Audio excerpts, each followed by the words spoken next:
好，来乡亲啊，继续来关心其他的新闻。进前发生伫台中51高中生的命案，法院针对假结婚这个部分，第一届来展开着辩论庭。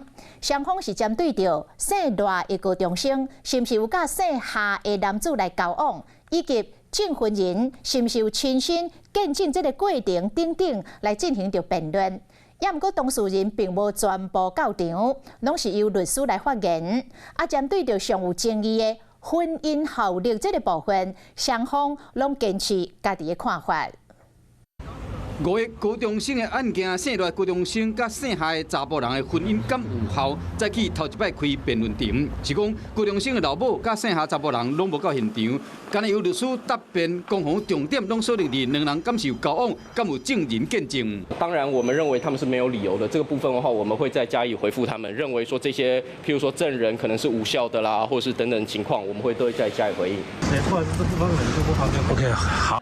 虽然生下的查甫人坚持婚姻有效，但过高中生的家属这边嘛申请调查新证据，因为生下查甫人这边针对高中生的财产方面也未行印，更加好高中生的家属质疑讲，这个案情无单纯。另外遗体的部分，妈妈是还是封存这个遗体的部分吗？还是？是，因为我们在杀人案件的部分的话，我们现在是已经发回续查嘛。那我们觉得说，因为我们不断的有出状，然后来跟请求检察官看是不是有重新相验尸体的机会。